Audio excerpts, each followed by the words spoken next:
Princess Lyra stood at the highest point of the crystal tower, watching the purple sky fade into darkness as 3 moons rose over planet Eldara, and her dragons circled above her, like living shadows made of fire and ice.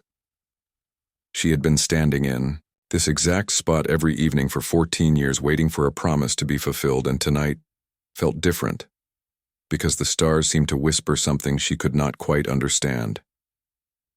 Her dragon Ember landed beside her with wings that glowed, like molten gold in the moonlight, while Storm descended on her other side with scales that shimmered like frozen starlight, and both creatures pressed their massive heads against her shoulders, offering comfort. They knew she needed 14 years. Was nothing to an elf who could live for 1,000 years, but it felt like an eternity when you were waiting for someone who might never return. Lyra closed her eyes and remembered the day everything changed, when a small human exploration pod came, screaming through the atmosphere, trailing smoke and fire before crashing into the silver forest near the royal palace. She had been the first to reach the crash site, with her dragons flying faster than the royal guards could follow, and what she found would alter the course of her life forever. Inside the wreckage, a man lay dying with burns covering half his body, while a young boy with gray eyes and sandy brown hair knelt beside him, crying in a way that made Lyra's heart ache despite having never felt such pain before. The man was Captain Richard Carter, and the boy was his son Daniel, who was only 12 years old and too young to watch his father die in a strange world far from home. Lyra had used her healing magic to ease the captain's pain, but even elven power could not save him from injuries so severe, and he knew his time was measured in minutes, not hours. The captain had grabbed her hand with surprising strength and pressed something small and cold into her palm before closing her fingers around it with desperate urgency. A data chip, he whispered through blood-stained lips. My life's work, everything I discovered, worth more than all the wealth in the galaxy. Lyra had tried to refuse because she did not want payment for trying to save a life. But the captain shook his head and looked at his sobbing son with eyes full of love and regret. Not for you, he said. For him, when he is old enough, when he is strong enough, help him claim what is his. The captain explained that he had spent 20 years exploring forgotten corners of space, searching for ancient human colonies that vanished before the Great Expansion, and he found something extraordinary, technology that could change everything, weapons that could destroy worlds or save them, coordinates to caches hidden across 3 star systems. But the data was locked with a genetic failsafe that required both his bloodline and a royal elven biometric signature to access, because he did not trust anyone else in the galaxy. He had designed it that way to protect his discovery from pirates and corrupt officials who would kill for such power. Lyra had promised the dying captain she would guard the secret and wait for Daniel to return when he became a man strong enough to face whatever dangers came with such a fortune. The boy had been taken away by a rescue team that arrived hours later, and Lyra watched his ship disappear into the stars while holding the data chip that felt heavier than any crown she would ever wear. Her father, the king, had been furious when he learned what she had promised, because humans were unpredictable. And 14 years was a long time to wait for someone who might forget or betray such trust. But Lyra had given her word, and elves did not break promises no matter how many years passed or how much the galaxy changed.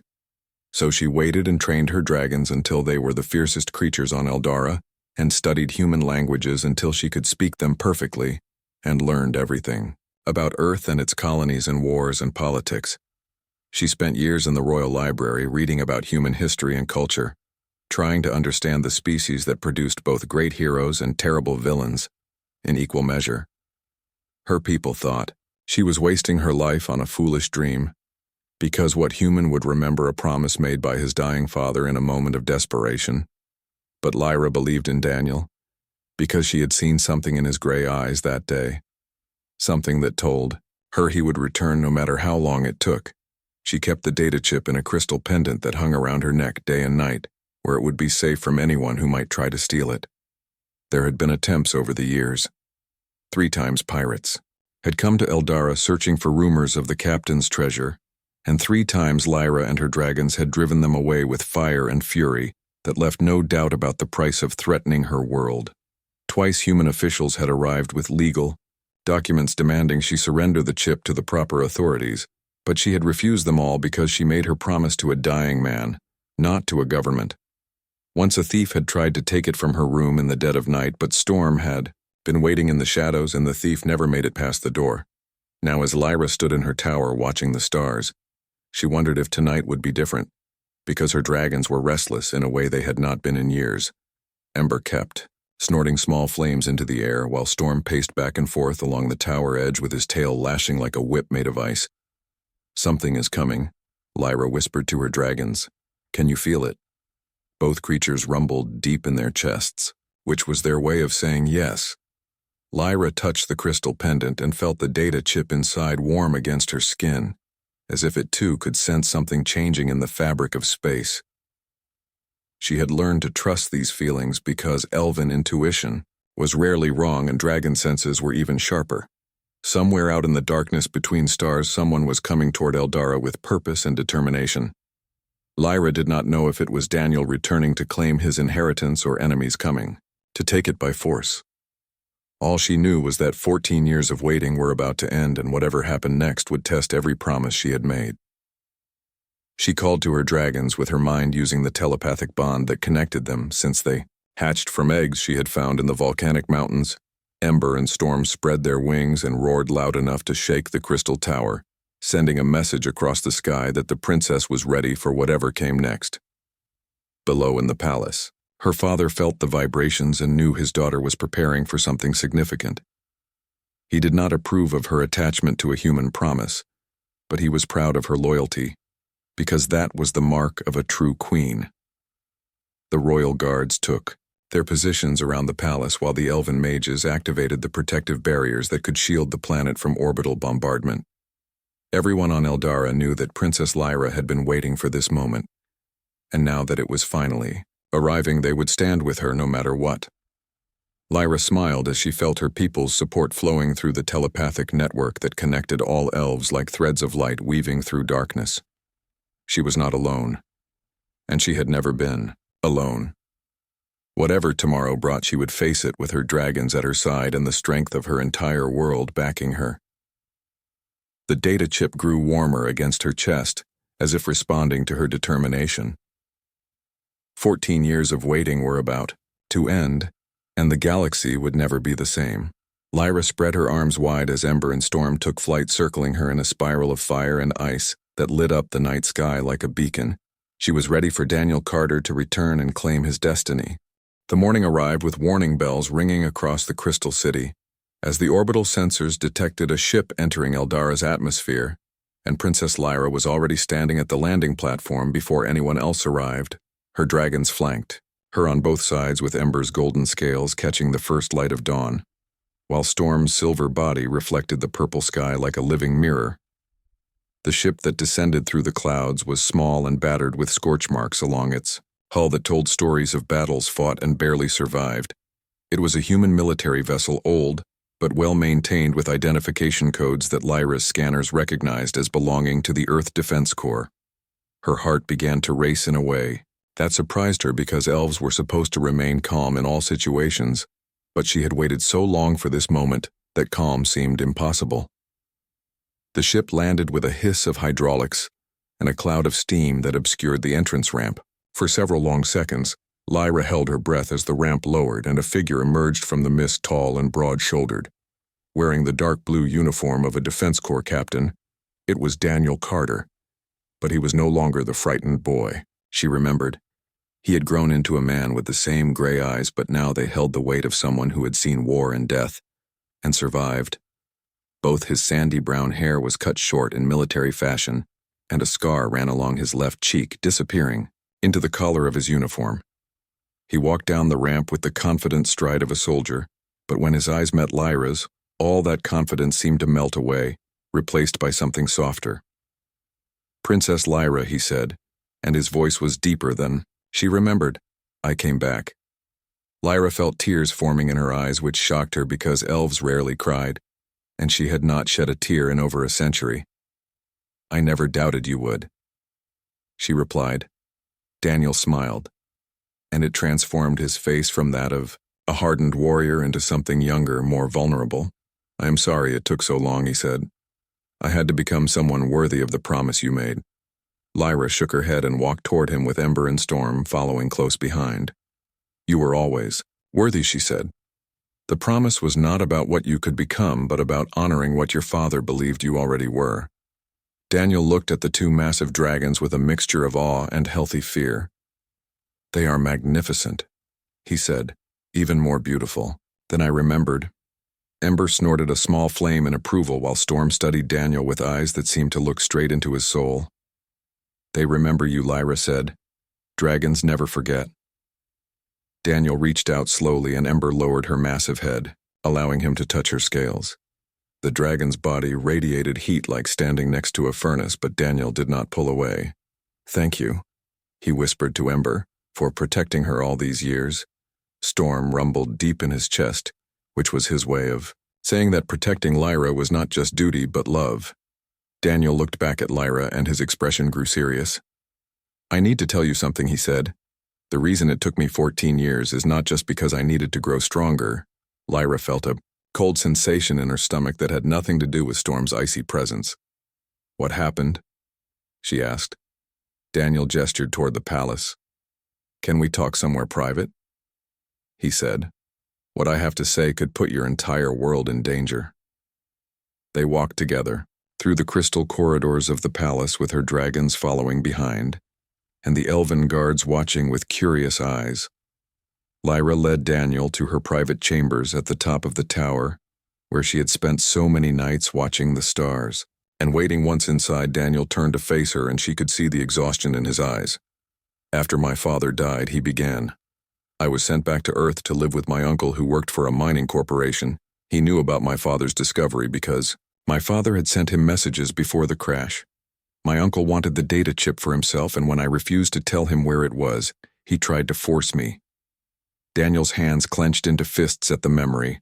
I ran away and joined the Defense Corps, at 16 lying about my age to get accepted. I figured if I became a soldier, I could learn to fight and protect myself. For 5 years, I served on the frontier colonies fighting pirates and separatists. I earned my rank through combat and saved every credit to buy my own ship. But 3 years ago, something changed. Word spread through the underground about my father's discovery. Someone leaked information about the data chip, and suddenly every pirate and treasure hunter in 3 systems was looking for me.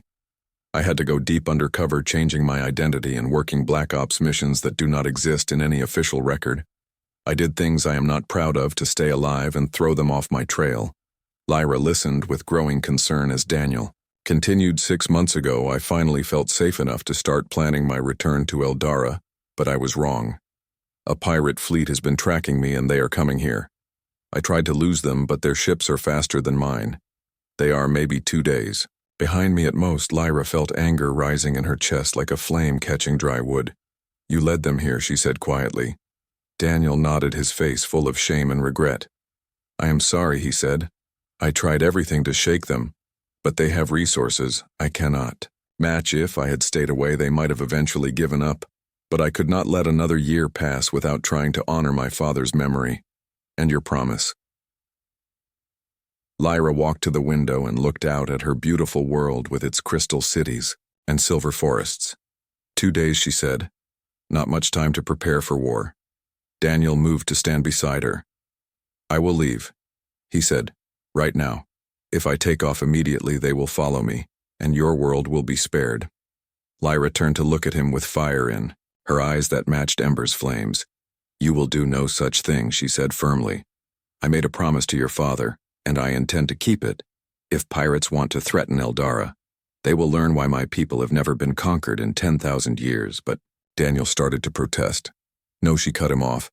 You spent 14 years preparing for this moment, and so did I. My dragons are not just beautiful creatures, they are weapons of war. My people are not just peaceful scholars, they are warriors when they need to be, and I am not just a princess waiting in a tower. I am the future queen of Eldara, and I do not run from threats. Daniel stared at her with something that looked like admiration mixed with disbelief. You would risk everything for a promise, she asked. For your world, she replied. Lyra smiled and touched the crystal pendant around her neck. Not just for a promise, she said, for what is right. Your father discovered something that could change the galaxy, and I believe it should be in the hands of someone who will use it wisely. I have watched you through the reports that came from Earth. I know about the colonies you saved and the civilians you protected. You are your father's son in all the ways that matter.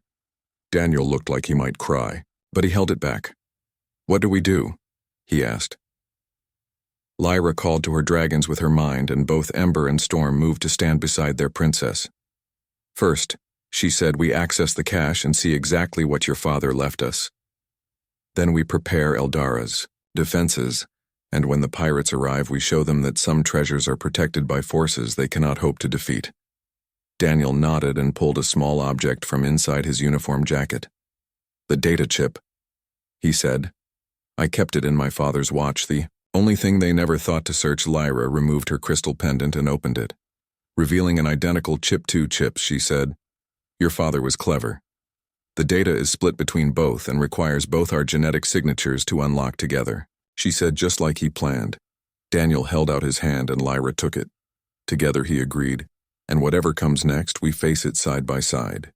The ancient vault lay deep in the mountains beyond the Crystal City, where the oldest magic of Eldara still pulsed through veins of pure energy.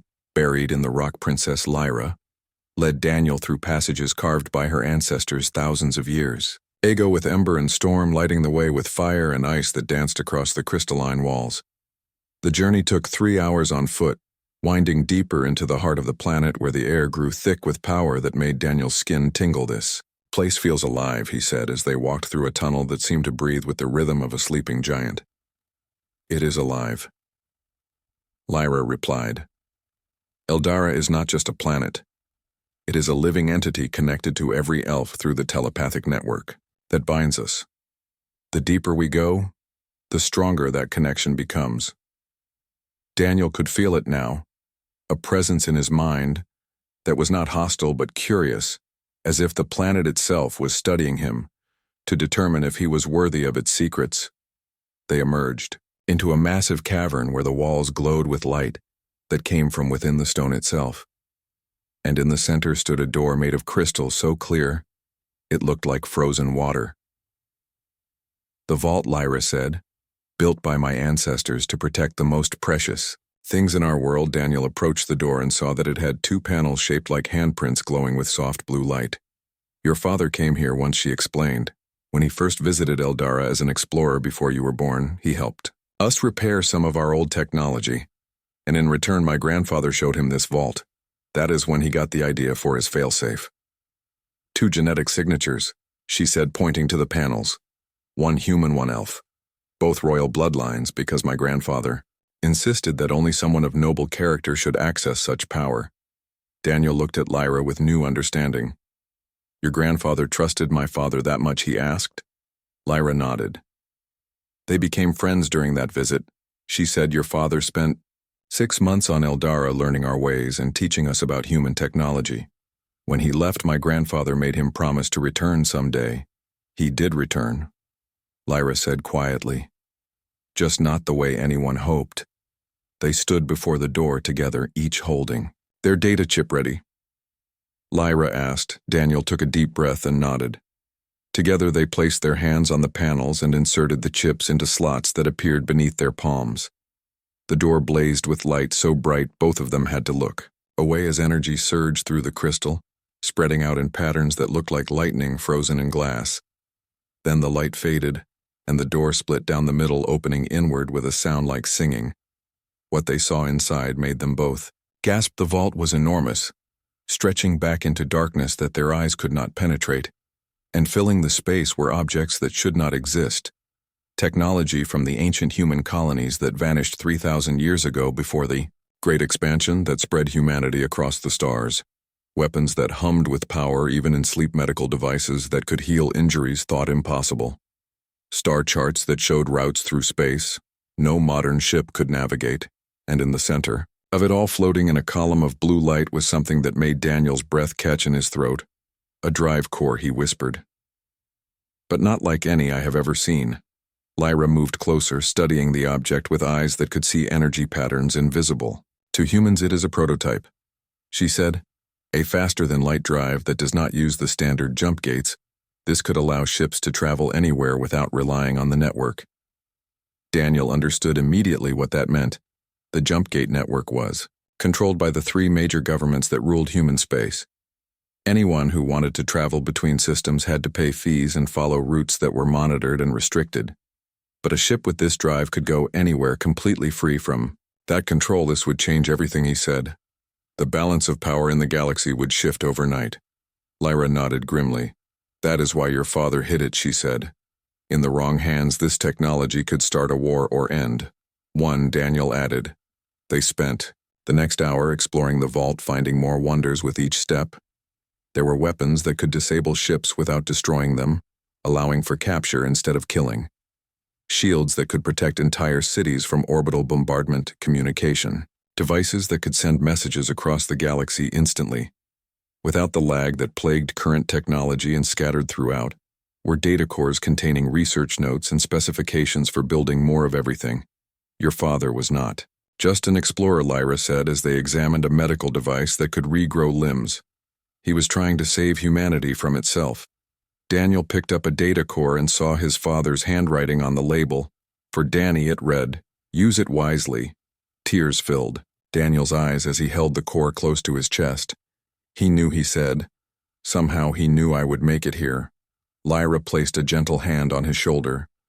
Fathers always know, she said. They believe in their children even when the children do not believe in themselves. Daniel wiped his eyes and looked around the vault with new determination. We need to move all of this, he said. If the pirates get here before we can secure it, everything my father worked for will be lost. Lyra shook her head. We cannot move it all in 2 days, she said. But we can move the most important pieces. The drive core definitely, Daniel agreed. And the weapons we might need to defend against the attack. They worked quickly, selecting items that could be carried or transported by the dragons and creating a priority list for what needed to be saved first. Ember and Storm helped by using their strength to lift heavy equipment that would take dozens of elves to move as they worked. Lyra felt the telepathic network buzzing with activity. Her father was mobilizing the planetary defenses and every able-bodied elf was preparing for battle. The mages were charging the shield generators while the warriors were arming themselves with weapons, both ancient and modern. Eldara had not fought a war in 500 years, but her people had not forgotten how. We should get the drive core back to the palace, Lyra said. If we can install it in your ship, you could escape with the most valuable technology before the pirates arrive. Daniel stopped what he was doing and looked at her. I am not running, he said firmly.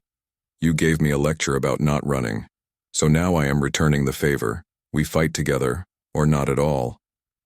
Lyra smiled, despite the danger they faced.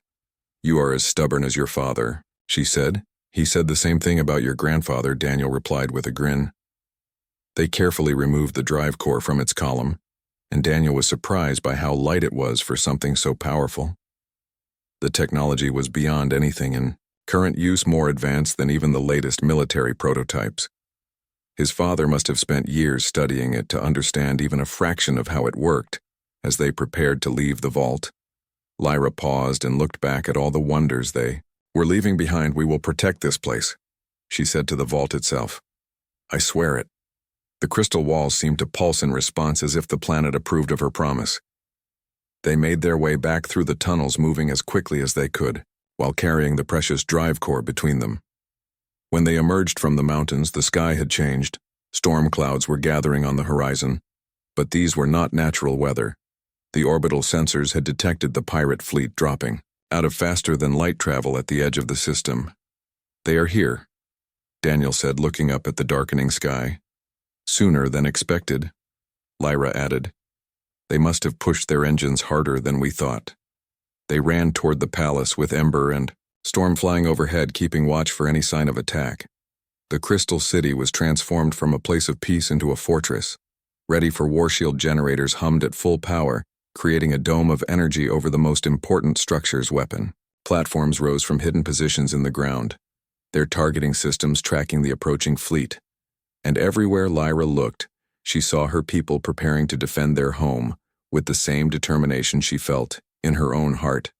Daniel looked around with admiration and something else that might have been Love.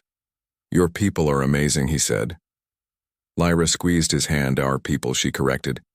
Because after today you are one of us. Whether the battle is won or lost. They reached the palace and rushed to the throne room where Lyra's father waited with his advisors. The king looked at Daniel with eyes that seemed to measure his worth in a single glance. So you are the boy who made my daughter wait 14 years, he said. His voice was deep and carried the weight of centuries. Daniel met his gaze without flinching. Yes, your majesty, he said. And I intend to spend the rest of my life proving I was worth the wait. The king smiled for the first time since the crisis began. Good, he said, because the pirates will be in weapons range within the hour, and we are going to need every fighter we can get. Lyra stepped forward with the drive core in her arms. Father, she said, we found something that could change the outcome. The king looked at the device, and his eyes widened with recognition and hope. The pirate fleet descended through Eldara's atmosphere like a swarm of metal locusts, blotting out the purple sky with their massive warships.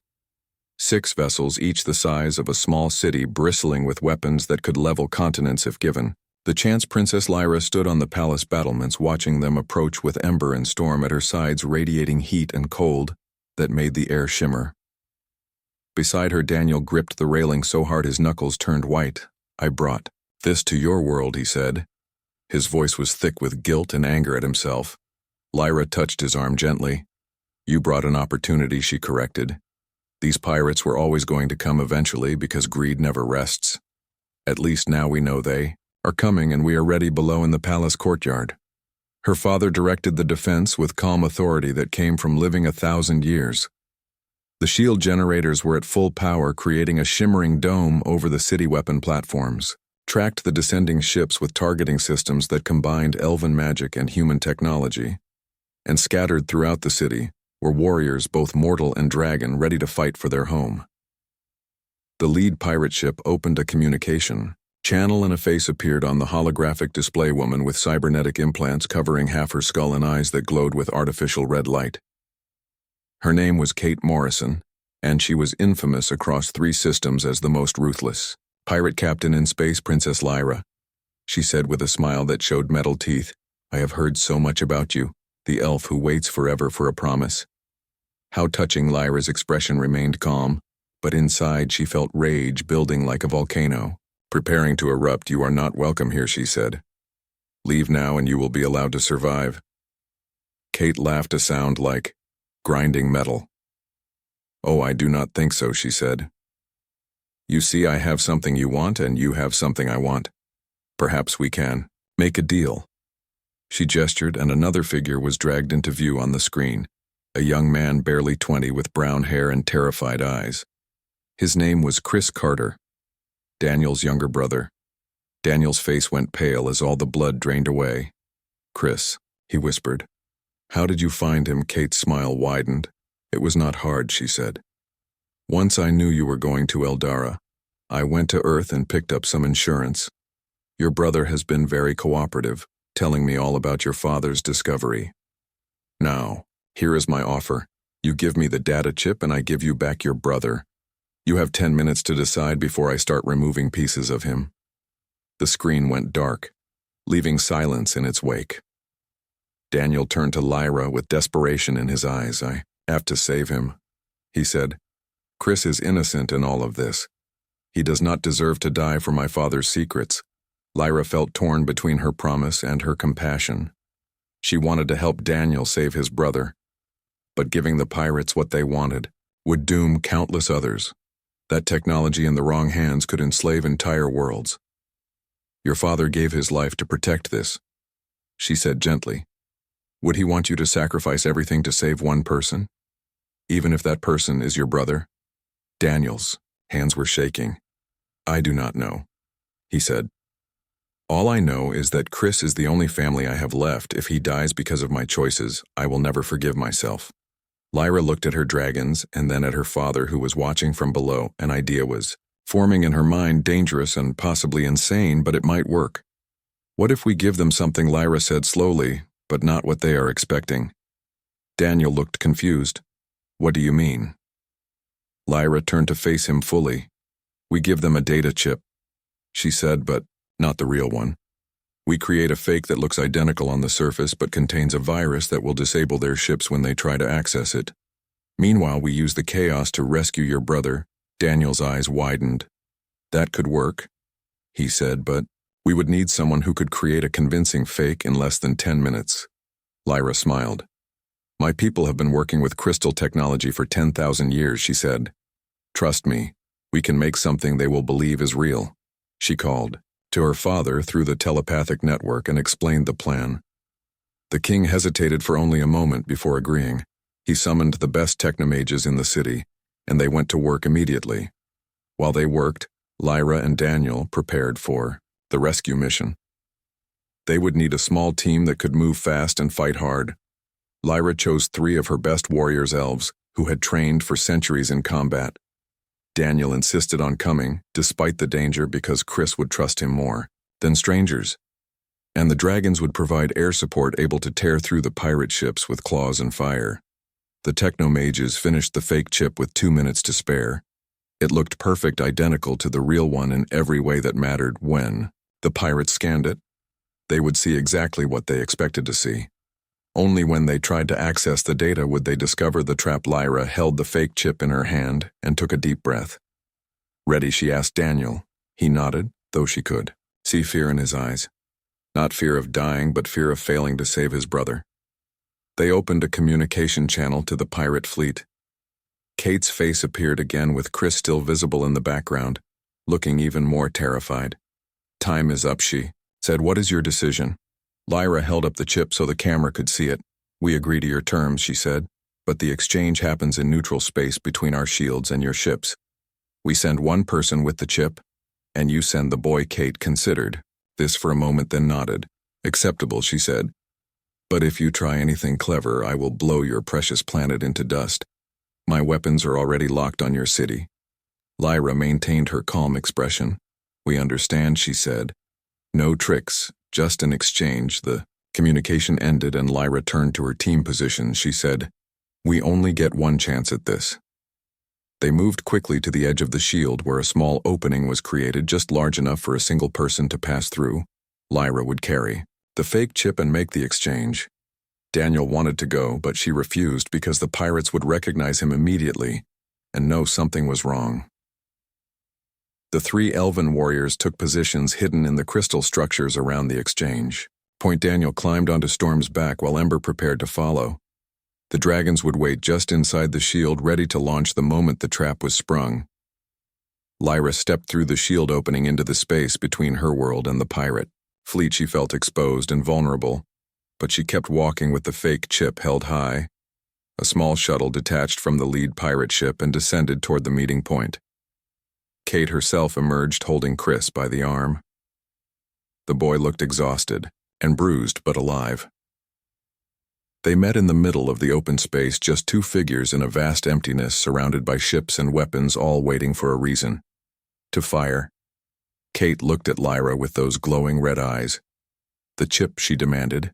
"Chris first," Lyra replied.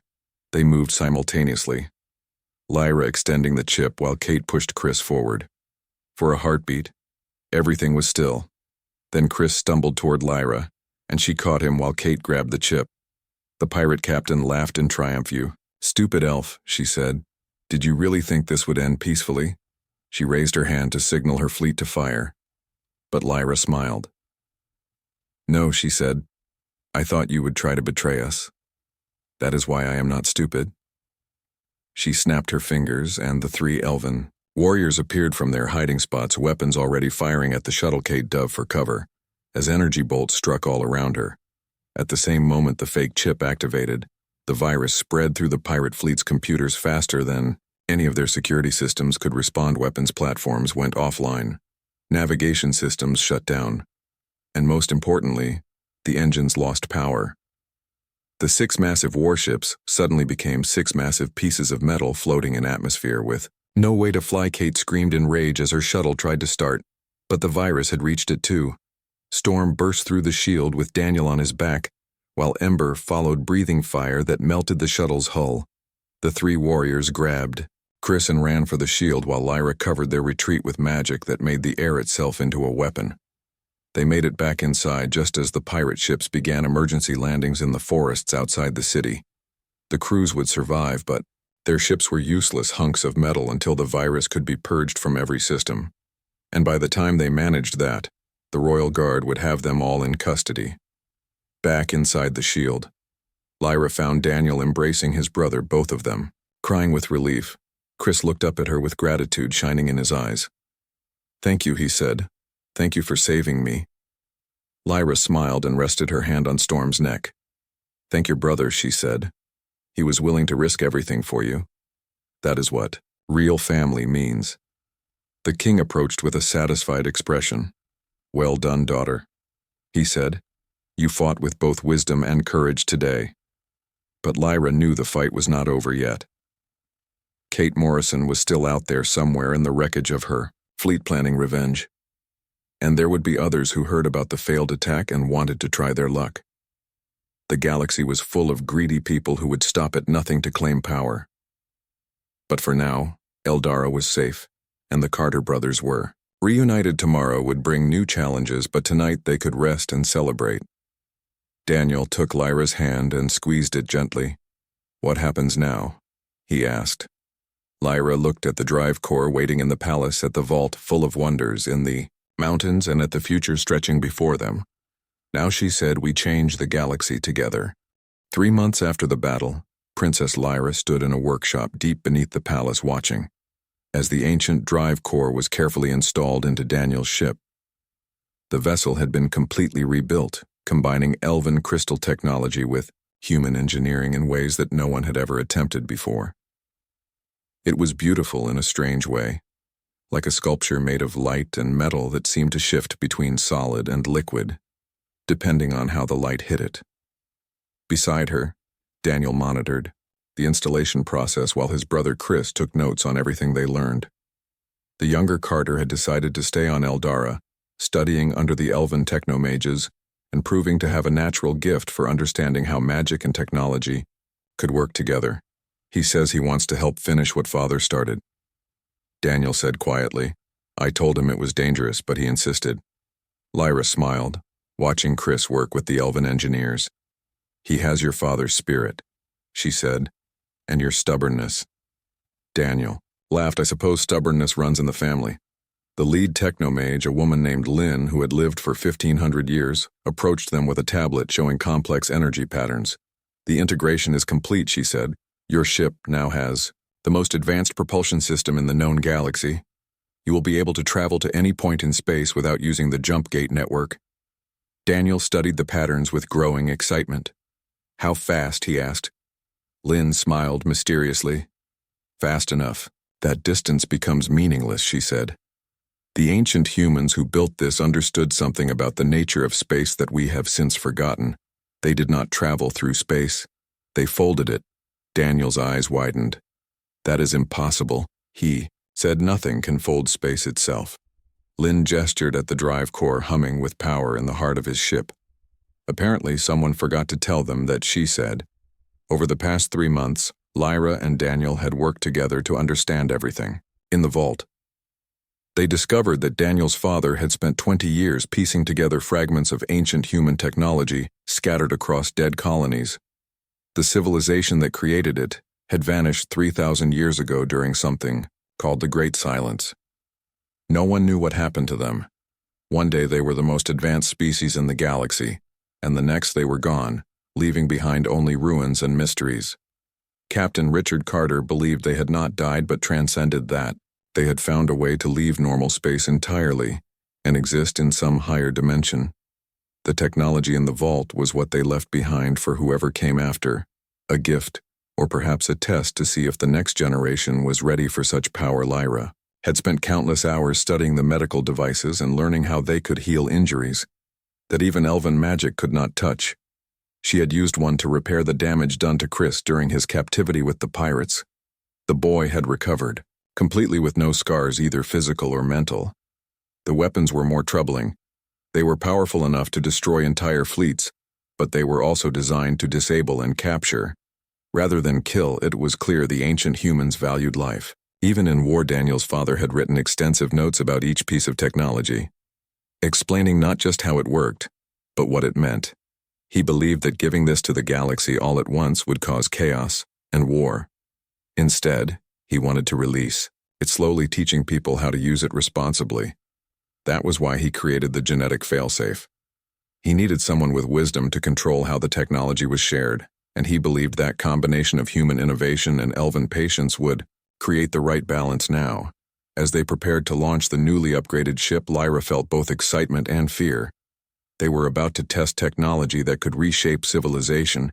If something went wrong, they might tear a hole in space itself, but if it worked, they could go anywhere, help anyone, and start fulfilling Captain Carter's dream.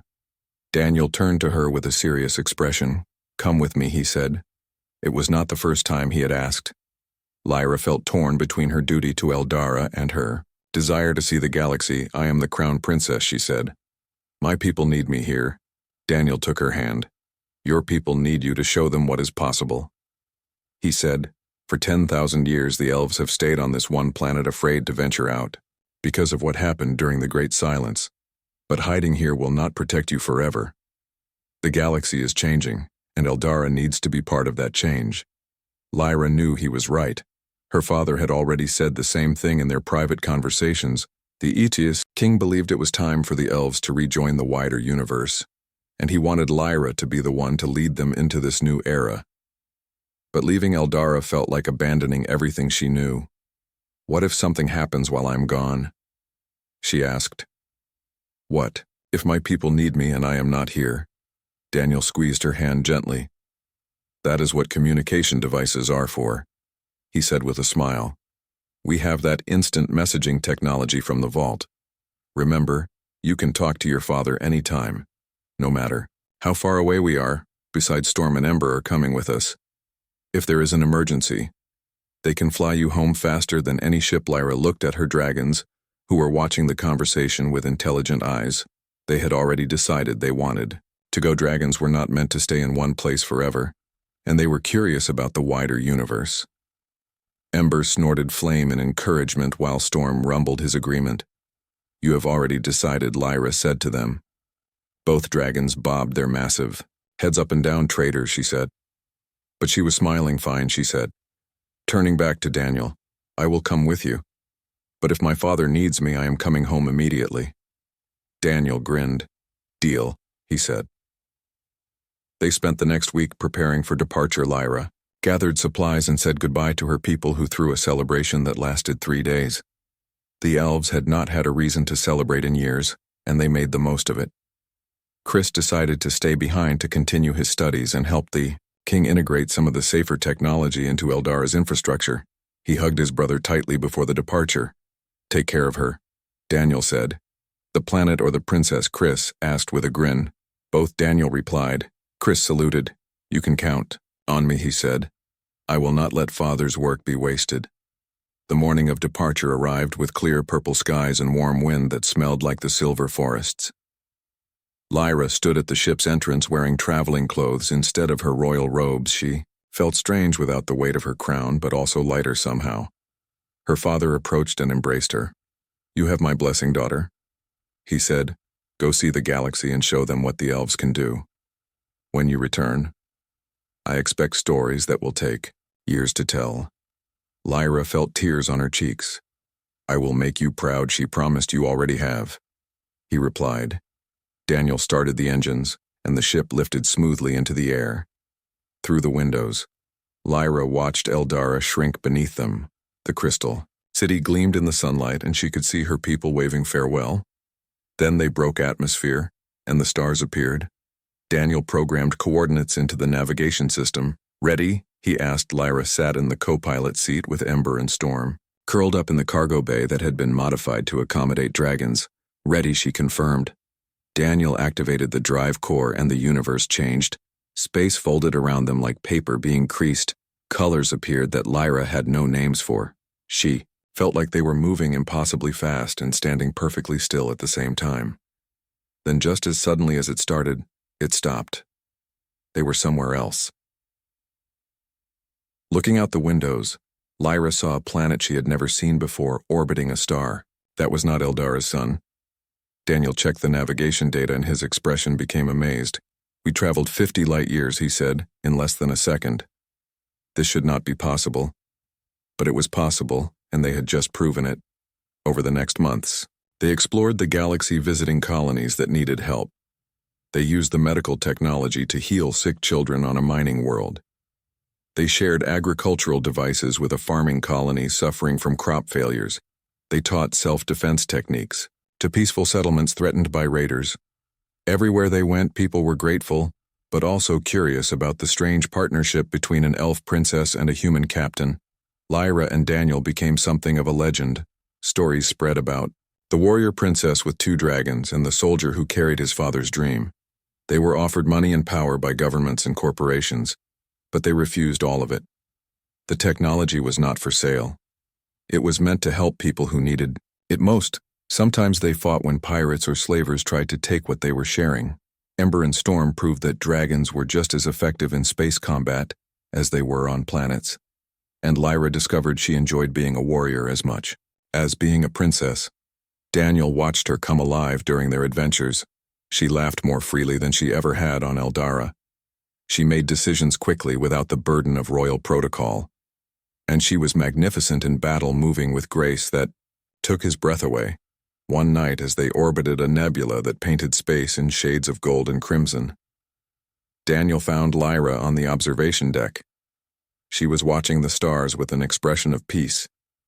"Thank you," he said, "for everything, for waiting, for me, for believing in my father's dream, for coming with me on this impossible journey." Lyra turned to him with eyes that reflected the nebula's light. "Thank you," she replied, "for giving me a reason to leave home."